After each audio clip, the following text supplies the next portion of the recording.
नमस्कार दोस्तों, स्वागत है आपका हमारे चैनल टेल्स बाय यशु पर। यहाँ पर आपको मिलेंगी अनोखी और रोचक कहानियाँ। अगर आपको हमारी कहानियाँ पसंद आती हैं तो कृपया करके हमारी वीडियो को लाइक करें, इसको अपने दोस्तों के साथ शेयर करें और अगर आप इस चैनल पर नए हैं तो कृपया करके सब्सक्राइब करें। आपका हमारे चैनल पर विजिट करने के लिए बहुत बहुत धन्यवाद। चलिए आज की कहानी का सफर शुरू करते हैं।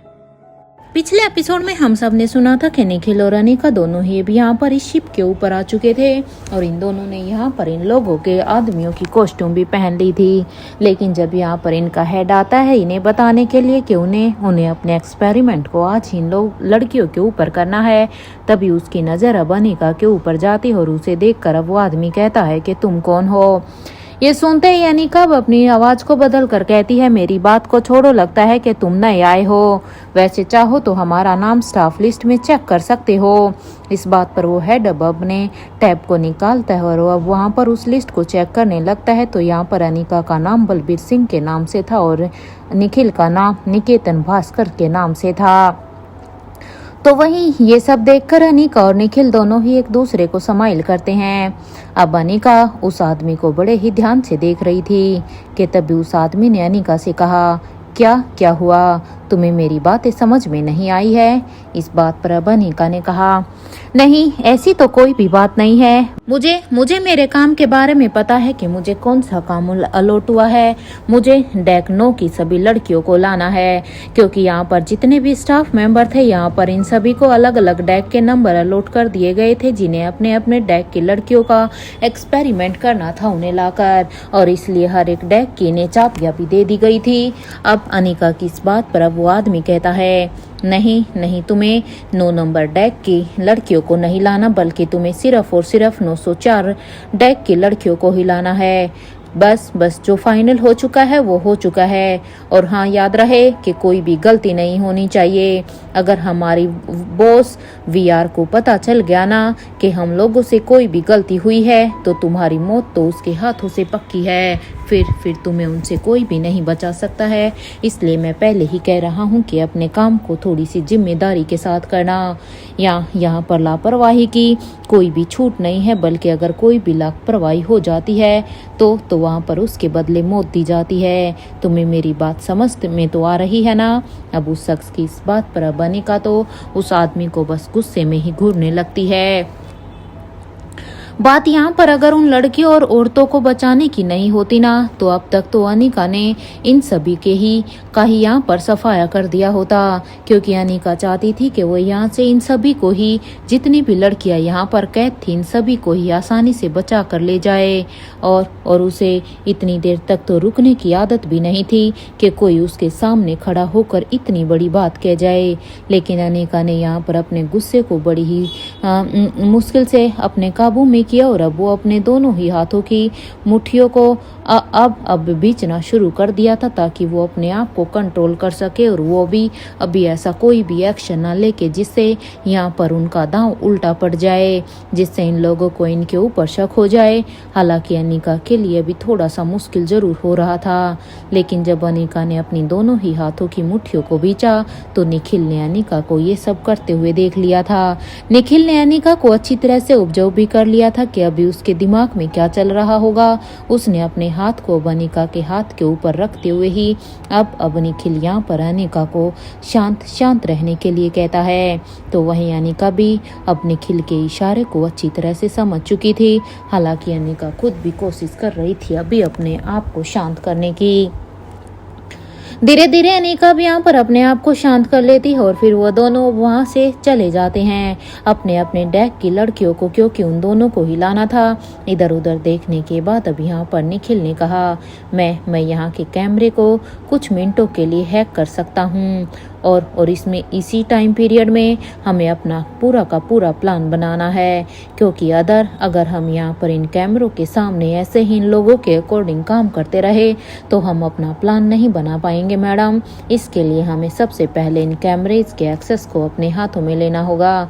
इस बात पर अब अनिका ने कहा, निखिल, हमें कैमरा को हैक करने के साथ साथ अपने दुश्मनों की आंखों में भी धूल झोंकना है, क्योंकि अगर उन लोगों को थोड़ा सा भी पता चला कि उनके कैमरे हैक हो चुके हैं तो उन्हें यहाँ पर शक होने में बिल्कुल भी समय नहीं लगेगा, क्योंकि फिर वो हम दोनों को ढूंढ निकालेंगे।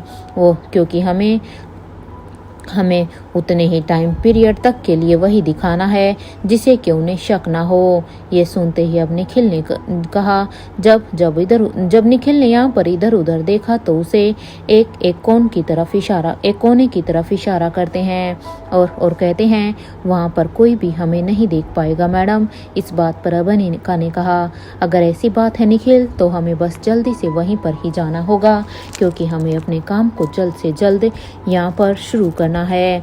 इधर एक दूसरे से बातें करते हुए ही वो दोनों ही जल्दी अब इन सभी कैमरों से छिपते हुए भी यहाँ पर एक कोने में चले जाते हैं, जहाँ तक उनके किसी भी कैमरे की पहुंच नहीं थी। इधर निखिल और अनिका दोनों ही अब अपने फोन को निकालकर अब उसमें कुछ टाइप करने लगते हैं, क्योंकि दोनों ही यहाँ पर हैकिंग की दुनिया में व्यस्त थे। कुछ ही देर के बाद अब यहाँ पर निखिल ने अनिका से कहा, यहाँ के कैमरे का होल्ड मेरे हाथों में आ चुका है। इस बात पर अब अनिका भी कहती है, हाँ निखिल, मैंने भी यहाँ पर लाइव वीडियो की कुछ क्लिप को डाउनलोड कर लिया है, ताकि तब तक इन कैमरास पर हम इन्हें ही दिखा सके और इन लोगों को किसी भी तरह का कोई भी शक ना हो, क्योंकि अगर यहाँ पर कैमरास के एक्सेस से तुम्हारे हाथ में जाने से अगर यहाँ पर कुछ भी ब्लर या कुछ भी ब्लैंक दिखा तो इन्हें शक हो जाएगा। इसलिए तुम बस अब उन लोगों को यही दिखाओ जो मैंने अभी ये क्लिप्स ली हैं। इस बात पर अब निखिल ने जल्दी से ही अनिका की भेजी हुई वीडियो क्लिप्स को अब उसने सिप के सिक्योरिटी सिस्टम में अब तक अपलोड कर दिया था, ताकि यहाँ पर उनके दुश्मन जो कुछ इन कैमरोज में देखना चाहते थे वो इन कैमराज में उन्हें वही दिखाई दे। यहाँ पर अपने काम को करने के बाद अब निखिल ने कहा, मैडम, इस शिप का वो मैप कहाँ पर है, क्योंकि उस मैप के द्वारा ही हम इस शिप में अपने काम को पूरा कर सकते हैं, क्योंकि ये शिप बहुत ही बड़ा है। ऐसे तो हम दोनों के लिए हर जगह जाना मुश्किल होगा, और सबसे बड़ी बात, आपको वो मैप मिला कहाँ पर, ये तो बताइए, क्योंकि मैं जब से आपको वो मैप मिला है तब से मैं बस यही सोच रहा हूँ। निखिल की इस बात पर अब अनिका कहती है, यहाँ नहीं निखिल, अभी हमें डेक 9 पर जाना चाहिए और वहीं पर हमें प्लान को डिस्कस करना होगा, क्योंकि जल्द से जल्द हमें डेक 9 पर पहुँचना है, और वैसे भी हमारे पास ज़्यादा वक्त नहीं है, बस 25 मिनट ही हैं। उन्हें पता चल जाएगा कि उनकी सिक्योरिटी के साथ किसी ने कुछ छेड़छाड़ की है, उससे पहले ही हमें अपने काम को अंजाम देना है। अनिका की ये बात सुनते ही अब निखिल ने कहा, देन लेट्स गो मैडम। इधर निखिल और अनिका दोनों ही ये कहते हुए वहां से भागने लगते हैं, क्योंकि उनके पास सिर्फ 25 मिनट ही थी। जैसे ही वो दोनों वहां पर पहुंचते हैं तो अब निखिल ने कहा, वो रूम खाली है इस फ्लोर पर। इस बात पर अब वो दोनों जैसे उस रूम के सामने जाते हैं तो अनिका ने कहा, इस रूम की मास्टर की तो हमारे पास है ही नहीं, क्योंकि यहाँ तो हर एक रूम पर लॉक लगे हुए हैं। ये सुनते ही अब निखिल ने कहा, मैडम, आप मुझे बस 1 मिनट देखिए, और मेरे हाथ की सफाई पर आपको भरोसा नहीं है क्या? देखो, मैं भी आपको अपने हाथ की सफाई करके दिखाता हूँ। निखिल ने भी यहाँ पर अनिका को ये कहा और वो अपने काम में लग जाता है। इतना कहते ही निखिल ने अपनी पॉकेट से अब उस रूम की मास्टर की को निकालकर वो उसके स्कैनर को स्कैन कर देता है। इधर कुछ ही देर में जैसे ही वो रूम खुल जाता है तो वो दोनों यहाँ पर अंदर आ जाते हैं और अब दरवाजे को बंद कर देते हैं। वहाँ सेंटर टेबल पर अब अनिका ने अपनी पॉकेट से एक पेपर को निकालती है और उस पेपर को निकाल कर अब इस सेंटर टेबल के ऊपर वो इसे पूरी तरह से ओपन कर देती है, और ओपन करते हुए वो निखिल से कहती है, निखिल, बाकी सब तो ठीक है, लेकिन मुझे सबसे नीचे के इन दोनों रूम में जाना है। मुझे पता लगाना है कि आखिर उन दोनों रूम में आखिर ऐसा क्या है। निखिल, मुझे पता नहीं क्यों एक गट्स फीलिंग हो रही है कि वहां पर कुछ तो ऐसा हो रहा है। इस बात पर अब यहाँ पर निखिल ने कहा, लेकिन अनिका मैडम, वहाँ जाना तो स्टाफ के लिए भी पॉसिबल नहीं है, क्योंकि हम यहाँ पर स्टाफ मेंबर बनकर आए हैं और वहाँ तो इनके खुद के स्टाफ के लोगों को भी जाना अलाउड नहीं है। तो हम इन कॉस्ट्यूम में वहाँ पर कैसे जा सकते हैं? वैसे भी हम तो यहाँ पर इन लड़कियों को बचाने के लिए आए हैं ना। इस बात पर अब अनिका ने कहा, नहीं निखिल, हम यहाँ पर उस प्रॉब्लम को जड़ से ख़त्म करने के लिए आए हैं। क्योंकि देखो, इस बार तो हम इन लड़कियों को बचा लेंगे, लेकिन आगे ना जाने फिर से कितनी ही लड़कियों के साथ ये लोग यही करेंगे। इसलिए हमें सिर्फ इन लड़कियों को ही नहीं बचाना है, बल्कि इस प्रॉब्लम को ही हमेशा के लिए ख़त्म कर देना है, ताकि आगे किसी और लड़की की ज़िंदगी खराब ना हो। और उस रूम में जाने का रास्ता तो हमें मिल ही जाएगा। बस एक बार हमें कोशिश करके देखनी है। कुछ ना कुछ तो मैं कर ही लूँगी, इतना मुझे पता है। तुम मेरी बात को ध्यान से सुनो निखिल। भूमिका को अब यहाँ पर ये कहते हुए ही अनिका अब अपनी उंगली को मैप के ऊपर टैप करते हुए ही कहती है, देखो, भूमिका को यहाँ पर इस जगह पर रखा गया है और बाकी लड़कियों को अलग अलग डेक पर रखा गया है। लेकिन हाँ, एक बात याद रखना निखिल, कि हमें कोई भी गलती किसी भी तरह से नहीं करनी है। हमारे लिए यहाँ पर कोई भी गलती की जगह ही नहीं है। एक बार हम इन सभी लड़कियों की सिक्योरिटी को इंश्योर कर लें, इसके बाद ही हम यहाँ पर अपना कोई अगला स्टेप उठा सकते हैं। हम इन लोगों के ऊपर अटैक नहीं कर सकते। एक काम करते हैं, हमें ये जो भी टाइम मिला है ना, उसमें हम एटलीस्ट भूमिका को निकाल लेते हैं, क्योंकि एक बार भूमिका उन लोगों के चंगुल से बाहर आ गई तो तुम दोनों मिलकर यहाँ की सिचुएशन को फिर उसके बाद अच्छी तरह से संभाल लोगे। मुझे पता है कि तुम और भूमिका दोनों अपने काम को अच्छी तरह से करना जानते हो। और हाँ, वहाँ मुझे वहाँ नीचे जाना है, वैसे सब कुछ क्लियर है। इस बात पर अब निखिल ने अनिका को थम्स अप का इशारा करते हुए कहा कि यस मैडम, ऑल गुड, सब ठीक है। अब चलते हैं। एक दूसरे के साथ अपने प्लान को डिस्कस करने के बाद वो दोनों ही अब वहाँ से बाहर निकल कर चले जाते हैं। जहाँ पर अनिका उस रूम की तरफ चली जाती है जो रूम उसे अलॉट हुआ था, तो वहीं निखिल भी अब यहाँ पर उसी डेक की तरफ चला जाता है जो निखिल को अलॉट हुआ था, क्योंकि ये दुश्मनों को भी किसी भी तरह का संदेह नहीं करवा सकते थे।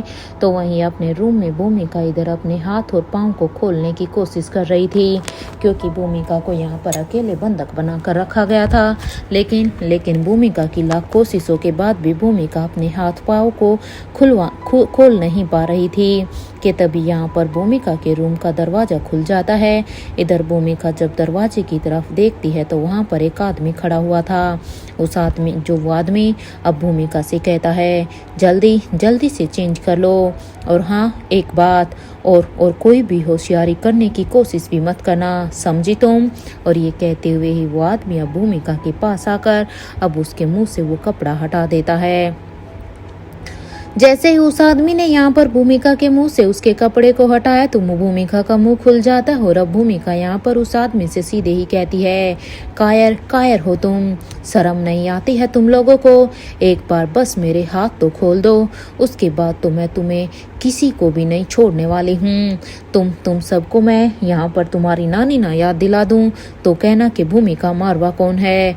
यहाँ पर वो अब भूमिका की बातों को सुनने के बाद अब वो आदमी कहता है, अच्छा, इतना कुछ होने के बाद भी तुम्हारा एटीट्यूड तो कम होने का नाम ही नहीं ले रहा है। अब तक तो तुम्हारा ये एटीट्यूड खत्म हो जाना चाहिए था, लेकिन अब तुम्हारी इन हरकतों को देखकर तो मुझे भी अब लगा रहा है कि हमें एक बार तुम्हें अपनी बॉस से तो मिलवा लेना चाहिए, क्योंकि जब तुम हमारी बॉस से मिलोगी ना, उसके बाद तो तुम्हारा एटीट्यूड अपने आप ही कम हो जाएगा।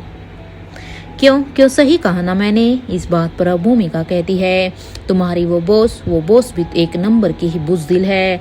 अरे, जो किसी को भी अपना चेहरा तक नहीं दिखा सकती है, वो कैसी बॉस है? उसे तो अपने चेहरे को दिखाने में भी शर्म आ रही है। इस बात पर वो आदमी कहता है, तुम्हारे जैसे बहुत ही लोग आए थे जिन्हें बहुत शौक था उनका चेहरा देखने का, लेकिन अफसोस की बात यह है कि वो उनका चेहरा तो नहीं देख सके, लेकिन हाँ, वो मौत के हवाले जरूर हो गए। लगता है कि अब तुम्हारा भी वही हाल करेंगी वो, क्योंकि कि अब तुम्हें भी उनके चेहरे को देखना है ना, क्योंकि तुम तो ऐसे मानने वालों में से हो ही नहीं। ये कहते हुए ही वो आदमी अब वहाँ पर रखे हुए एक टेबल के पास आ जाता है और वहाँ के ड्रॉर को खोलकर अब उसमें एक छोटी सी बोतल को निकालकर वो उस बोतल के लिक्विड को अब एक इंजेक्शन में फिल कर देता है। यहाँ पर यह आदमी अभी अपने काम को कर रहा था और इसके बाद अब वो यहाँ पर भूमिका के पास आकर बैठ जाता है और भूमिका के पास बैठने के बाद अब वो इस इंजेक्शन को देखता है और अब भूमिका को की तरफ उस इंजेक्शन को बढ़ा देता है। इधर इस इंजेक्शन को अपने तरफ बढ़ता हुआ देखकर अब भूमिका यहाँ पर जोर जोर से हिलने की कोशिश करती है कि फाइनली बस कैसे भी उसके हाथ और पैर छूट जाएं। और साथ ही साथ अब यहाँ पर भूमिका उस आदमी को वार्निंग देते हुए ही कहती है, देखो मैं तुम्हें वॉर्न कर रही हूँ, अगर इस बार तुमने मुझे ये इंजेक्शन इंजेक्ट किया ना तो ये तुम्हारे लिए बिल्कुल भी ठीक नहीं होगा, तुम पछताओगे बाद में। भूमिका की इस बात पर मानो उस आदमी का कोई भी असर ही नहीं हो रहा था और अब वो यहाँ पर वो आदमी कहता है, अच्छा तो ये बताओ कि क्या करोगी तुम, अगर मैंने तुम्हें ये इंजेक्शन इंजेक्ट कर दिया तो तुम क्या करोगी मेरे साथ। ये कहते हुए वो आदमी अब यहाँ पर जोर जोर से हंसने लगता है और ये कहते हुए ही अब वो आदमी भूमिका के हाथ के पास अब उस इंजेक्शन को लेकर जाता है। जैसे ही आदमी अब भूमिका को वो इंजेक्शन इंजेक्ट करने ही वाला था कि तभी उस आदमी की अचानक से एक आह निकल जाती है और वो भी यहाँ पर जब ऊपर आसमान की तरफ देखता है तो वहाँ भूमिका बस उसे ही ऑब्जर्व कर रही थी कि तभी उसकी नज़र अब उस शख्स के पीछे खड़े एक आदमी के ऊपर जाती है जिसने उस आदमी की तरह ही एक यूनिफॉर्म को पहना हुआ था। तो वहीं अब तक वो आदमी अब अपने हाथ को अपने सिर पर रखते हुए ही वहीं पर कुछ फ्रैक्शन और सेकंड में ही वहाँ पर बेहोश हो जाता है।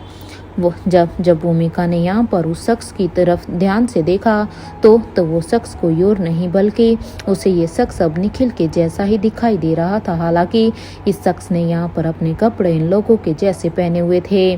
भूमिका ये सब देखकर खुद हैरान थी कि आखिर इन्हीं का ही एक आदमी मुझे बचाने के लिए क्यों आया है। तो वही निखिल अब जल्दी से बिना कुछ कहे ही भूमिका के पास आ जाता है और अब वो जल्दी से भूमिका के हाथ और पाँव को खोलने लगता है। इधर जैसे ही भूमिका अब यहाँ पर आजाद होती है, उसके हाथ पांव खुल जाते हैं तो वो अब अपनी जगह पर खड़ी होकर भूमिका अब अपने हाथ से निखिल को एक हल्का सा धक्का देते हुए ही कहती है, इतना वक्त क्यों लगा तुम्हें यहाँ पर आने में निखिल। हाँ, कैसे हैकर हो तुम? हाँ, जवाब दो मुझे। तुम तो अपने आप को एक बहुत ही बड़ा हैकर समझते हो ना, उसके बावजूद भी तुमने यहाँ पर मुझे बचाने में कितना समय लगा दिया। सोचो, अगर तुम अब यहाँ पर एक सेकंड और लेट हो जाते तो अब तक तो ये शख्स मेरे शरीर में इस इंजेक्शन को इंजेक्ट कर देता। भूमिका की इस बात पर निखिल अब यहाँ पर अपने मन में ही कहता है, कैसी है ये लड़की। अरे अपनी जान पर खेलकर मैं इसे बचाने के लिए यहाँ पर आया हूँ, साथ के साथ अनिका मैडम भी आई है और देखो इसे तो रत्ती भर का कोई भी ग्रेटिट्यूड ही नहीं है इस औरत में। अरे सच में इसे देखकर तो ऐसा लग रहा है कि मुझे आना ही नहीं चाहिए था। अरे थैंक यू बोलना तो दूर की बात है, ये तो मेरे ऊपर ही चिल्ला रही है। इवन चिल्लाना भी देखो, ये मुझे ही ब्लेम करे जा रही है। मानो ये मेरी ही वजह से यहाँ पर आई है। इधर निखिल को यहाँ पर बिल्कुल चुपचाप देखकर अब भूमिका कहती है, क्या हुआ अब तुम्हें? कहाँ पर खो गए हो तुम? भूमिका की ये बात सुनते ही अब निखिल कहता है, तुम्हें बचाने की गिल्ट में भूमिका मैं यहाँ पर अपनी जान को दांव पे लगाकर तुम्हें बचाने के लिए यहाँ पर आया, लेकिन देखो तुम्हारे मुंह से एक झूठा थैंक यू भी नहीं निकला। इवन तुम मुझे ही ब्लेम कर रही हो। अब तो मुझे तुम्हें बचाने में भी गिल्ट हो रहा है। निखिल की इस बात पर अब भूमिका थोड़ा सा एक शॉक रिएक्शन देती है और कहती है, क्या कहा तुमने? एक बार फिर से कहना तो। हाँ, तुम्हें गिल्ट हो रहा है कि तुमने मुझे बचा लिया? लाइक सीरियसली, बस एक बार अपनी जुबान से एक बार और कहो, फिर मैं बताती हूँ। भूमिका की इस बात पर अब निखिल ने कहा, देखो भूमिका, हमारी पूरी जिंदगी पड़ी है इस तरह की बकवास करने के लिए, क्योंकि अगर आज हम यहाँ से सही सलामत निकल गए ना तो पूरी जिंदगी हम ये सब चीजें कर सकते हैं। इसलिए अभी अभी के लिए इन सब बकवासों को एक तरफ रखो और तुम एक काम करो, मैं इस आदमी की यूनिफॉर्म को निकाल कर तुम्हें दे देता हूँ। बस तुम जल्दी से इसकी यूनिफॉर्म को पहन लो और हाँ, अपने कपड़े मुझे दे देना, मैं उन कपड़ों को इसे पहना दूंगा। निखिल की ये बात सुनते ही अब भूमिका ने कहा, मेरे कपड़े इसे पहनाओगे? हाँ, ये क्या बात हुई? इस बात पर अब निखिल ने कहा, ये तुम्हारा हेडेक नहीं है भूमिका, मैं मैनेज कर लूँगा। तुम बस बाथरूम में जाओ, मैं इसके कपड़े तुम्हें देता हूँ, क्योंकि अभी यहाँ से निकलने के लिए हमें इस काम को करना जरूरी है। निखिल की बातों को सुनते हुए अब यहाँ पर भूमिका अब यहाँ पर निखिल से कहती है, ठीक है निखिल, अगर ये ऐसा करना जरूरी है तो मैं तैयार हूँ, लेकिन हाँ, मेरी एक कंडीशन है, इसके कपड़ों पर अच्छा सा एक परफ्यूम डालना ताकि मुझे इसकी बॉडी की स्मेल ना आए। और ये कहते हुए भूमिका बाथरूम की तरफ चली जाती है। तो वहीं निखिल अब उस आदमी के कपड़ों को उतारने लगता है। इधर कुछ ही देर में दोनों के कपड़े अब यहाँ पर चेंज हो गए थे। इधर भूमिका अब इन कपड़ों को चेंज करने के बाद अब मिरर के सामने आकर कहती है, बाकी सब तो ठीक है निखिल, लेकिन मैं अपने बालों का क्या करूं? अरे मेरे बालों से तो साफ साफ पता चल रहा है कि मैं एक लड़की हूँ। इस बात पर अब निखिल ने कहा, वहाँ पर सामने विग रखी हुई है, उसे पहन लो भूमिका, क्योंकि इस काम का मैंने पूरी तरीके से बंदोबस्त किया हुआ है। इस बात पर भूमिका ने कहा, वाओ, गुड आइडिया निखिल। और ये कहते हुए ही भूमिका अब सबसे पहले अपने बालों का एक टाइट बन बना लेती है और उसके बाद वो अपने बालों को हेयर पिन के साथ अब सिक्योर कर लेती है और ताकि उसके बाल अब इस बन में से ना निकले। और इसके बाद अब वो वहाँ पर रखी हुई उस विग को अपने सिर पर फिक्स करते हुए ही पीछे मुड़कर कहती है, यहाँ पर बियर्ड नहीं है क्या? मैं पकड़ी जाऊंगी निखिल, क्योंकि मेरे चेहरे से भी तो साफ साफ पता चल रहा है। इस बात पर अब निखिल ने कहा, अरे मेरी माँ, तुम्हें कोई भी नहीं पहचान पाएगा, और वैसे भी हम लड़के क्लीन सेव भी तो होते हैं ना। सो रिलैक्स, देखो अगर यहाँ का कैमरा ठीक हो गया ना तो सभी यहीं पर ही हमारा सारा का सारा प्लान खराब हो जाएगा, क्योंकि सभी को यही लगेगा कि तुम इनकी बातों में आ गई हो और एक गहरी नींद में सो रही हो। इसलिए अब हमारे पास ज़्यादा समय नहीं है। इस बात पर भूमिका ने कहा, हम यहाँ की लड़कियों को तो निकाल लेंगे ना निखिल, क्योंकि यहाँ पर और भी बहुत सारी लड़कियाँ हैं, लेकिन वो सभी जाएंगी कहाँ? इस बात पर अब निखिल ने कहा, डोंट वरी भूमिका, तुम्हारी अनिका भाभी ने सब कुछ पहले से ही मैनेज कर लिया है, क्योंकि वो भी यहाँ पर आई हुई है, इसलिए अब हमें यहाँ पर अपना काम करना है।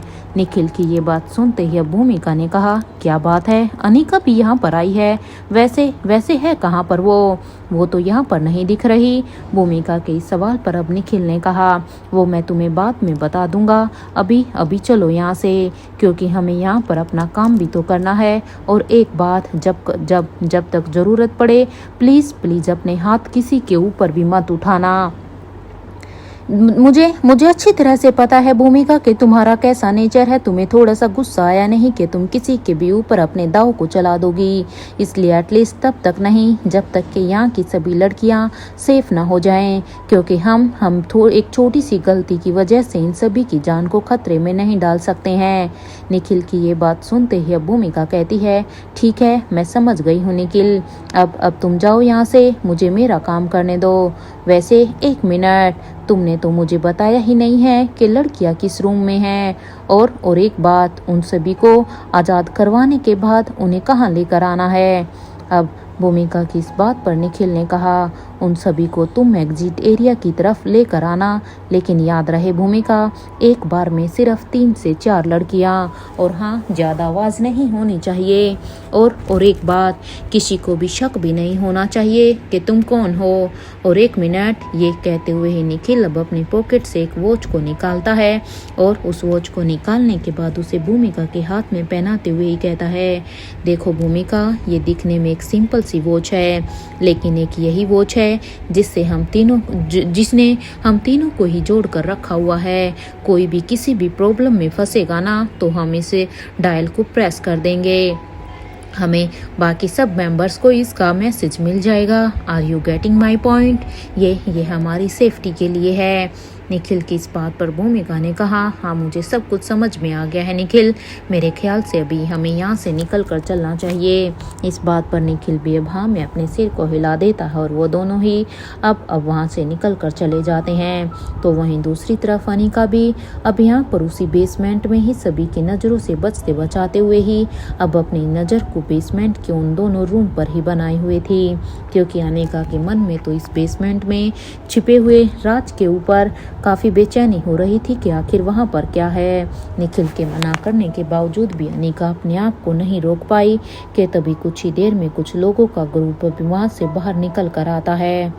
उस ग्रुप में से एक शख्स ने यहाँ पर अपने मास्क को निकाला तो उसे देखकर तो अनिका एकदम से ही शॉक हो जाती है और उसे देखकर वो कहती है, डॉक्टर रितु यहाँ पर वो इन सभी कामों में शामिल हो गई है। वैसे यहाँ पर हो क्या रहा है? अब तो मुझे ये जानने की ओर भी जिज्ञासा हो रही है। मुझे ये पता लगाना ही होगा और इसके लिए मुझे क्या करना है मुझे अच्छी तरह से पता है। इस बार तो मैं जड़ तक पहुंचकर इन सभी को जड़ से ही खत्म कर दूंगी। बहुत हो गया इन लोगों का, इनकी पाप की जड़ें न जाने कितनी ही गहराई तक दबी हुई हैं। यही कहते हुए ही अनिका की नज़र अब यहाँ पर चेंजिंग रूम में जाती है तो वो सब की नज़र से बचकर अब सीधा ही चेंजिंग रूम में चली जाती हैं, क्योंकि वहाँ से अनिका बिजली वहाँ पर जा सकती थी। वहाँ पर अब चेंजिंग रूम में जाने के बाद अनिका अब अपने कपड़ों को बदलने लगती है और जब वो अपने कपड़ों को बदल देती है तो वो अब अपने मुंह को ढकने के लिए एक सर्जिकल मास्क को पहन लेती है और उसके बाद वो उस रूम से बाहर निकल जाती है। अनिका ने यहाँ पर पूरी तरह से अपने चेहरे को कवर कर लिया था। कोई भी अनिका को देखकर नहीं बता सकता था कि वो एक आउटसाइडर है। और वो जैसे अब उस रूम की तरफ जाती है जहाँ से डॉक्टर्स अभी बाहर निकले थे, जैसे ही वो वहाँ पर जाती है तो एक लेडी को देखकर अब यहाँ पर डॉक्टर रितु अब उसके पास जाकर कहती है, कौन हो तुम? ये सुनते ही अब यहाँ पर अनिका डॉक्टर रितु को देखकर अब अनिका इधर उधर देखने लगती है कि आखिर वो अपना नाम क्या बताएं। तो उसे देखकर अब यहाँ पर रितु ने कहा, मैं कुछ पूछ रही हूँ तुमसे, कौन हो तुम? इस बात पर अब अनिका ने कहा, वो मैं अंदर देखने के लिए ही जा रही थी, मुझे कुछ देखना था। इस बात पर अब रितु अभी कुछ कहने ही वाली थी कि तभी एक दूसरे डॉक्टर ने रितु को आवाज़ लगाई तो वो भी यहाँ पर उस शख्स की आवाज़ को सुनकर अनिका को वहीं पर ही छोड़कर वहाँ से चली जाती है। जैसे ही डॉक्टर रितु यहाँ से जाती है तो अनिका का रास्ता अब क्लियर हो जाता है। तो अनिका भी अब अपने कदमों को जल्दी से उस रूम की तरफ ही बढ़ा लेती है और अब उस रूम की तरफ अपने कदमों को बढ़ाते हुए ही अनिका अब अपने मास्क को थोड़ा सा और एडजस्ट करती है। तो वहीं अब डॉक्टर रितु ने कहा, पता नहीं क्यों मुझे ऐसा लग रहा है कि मैंने उस लेडी को कहीं और भी देखा है, लेकिन कहाँ पर वो मुझे याद नहीं आ रहा है। इस बात पर अब उसकी वो दूसरी डॉक्टर साथी कहती है, लगता है वो डॉक्टर तुम्हें पसंद आ गई है। हाँ खैर छोड़ो, अभी लंच टाइम है और हमारे पास बस एक यही टाइम है रेस्ट करने के लिए। सो नो मोर स्ट्रेस, चलो रेस्टोरेंट में चलते हैं, वहाँ पर जाकर कुछ खा पी लेते हैं। इस बात पर अब उसके साथी भी मान जाते हैं और वो सभी अभी बाहर की तरफ जाने लगते हैं। तो वहीं ये सब लोग अभी यहाँ से निकल तो रहे थे, लेकिन डॉक्टर रितु के दिमाग में अभी भी बस उस लेडी का ही ख्याल आ रहा था, यानी अनिका का ही ख्याल आ रहा था। तो वहीं दूसरी तरफ अनिका जैसे अब उस रूम के दरवाजे को खोलकर अंदर आती है तो वहाँ का नज़ारा देखकर तो उसके होश उड़ जाते हैं। वो सब देखकर अब वो अपने मन में कहती है, इसका मतलब कि मेरा शक सही था, यहाँ पर कुछ नहीं बल्कि यहाँ तो बहुत ही कुछ गड़बड़ है। अनिका जैसे अब अपने कदमों को अंदर की तरफ बढ़ा रही थी तो उस रूम के साथ अटैच वहाँ पर एक और रूम था। अनिका उस रूम को क्रॉस करने के बाद वो जैसे ही दूसरे रूम के दरवाजे के पास जाती है तो वो छोटे से ग्लास विंडो से देखती है तो वहाँ पर उसे वो दूसरे रूम में एक रिसर्च लैब नज़र आती है। अनिका कभी अपने पीछे देखती है तो कभी अपने सामने, क्योंकि अनिका यहाँ पर आ गई थी लेकिन उसे ये भी डर था कि कोई उसे यहाँ पर देख ना ले। अनिका इधर अपनी ही सोच में थी कि तभी उसके कानों में आवाज़ आती है, हेलो डॉक्टर, प्लीज़ प्लीज़ आप मुझे चेक कीजिए। इस बात पर अनिका अब जल्दी से अब वहाँ पर जो पेशेंट था उसके पास जाकर उसे जब वो ध्यान से देखती है तो उसके तो होश ही उड़ जाते हैं, क्योंकि वो उसे चेहरे को अच्छी तरह से पहचानती थी। अनिका को इस चेहरे को देखने के बाद अब यकीन ही नहीं हो रहा था कि सच में ये उसके आगे इसके सामने हो रहा है, क्योंकि जब अनिका पेरिस मैनेजमेंट कॉलेज में गई थी तभी उसकी मुलाकात अब इस शख्स से हुई थी। अनिका का मन तो बहुत ही कर रहा था कि वो इनसे बात करे और साथ ही साथ इनसे पूछे कि उनके साथ ये सब क्या हुआ है और वो ऐसी कैसी दिख रही हैं। इनकी एज तो लगभग मेरी ही जितनी थी, तो फिर वो ऐसे कैसे हो गई हैं। ये तो उम्र से भी ज़्यादा बूढ़ी लग रही हैं। इनकी एज को अचानक से क्या हो गया, अचानक से ये ऐसे कैसे बूढ़ी नज़र आ रही है। अनिका उस रूम में ये सब सोचते हुए चारों तरफ अपनी नज़र को दौड़ाने लगती है और वो अपने मन में ही कहती है, यहाँ पर सिर्फ पेरिस मैनेजमेंट के ही नहीं बल्कि लंदन के भी स्टाफ, यूनिवर्सिटी के कुछ स्टाफ हैं। समझ में ही नहीं आ रहा है कि यहाँ पर सच में हो क्या रहा है। इन सभी के चेहरे पर ऐसी झुर्रियाँ क्यों नजर आ रही हैं। ये सब लोग इतने बूढ़े क्यों नजर आ रहे हैं और यही सभी अपनी उम्र से ज़्यादा ही बूढ़े लग रहे हैं। क्या हुआ है इन लोगों को, इन लोगों ने इन सब के साथ क्या किया है। अनिका भी यहाँ पर इसी सोच में थी कि तभी उसके कानों में फिर से आवाज़ आती है, doctor please please help me doctor.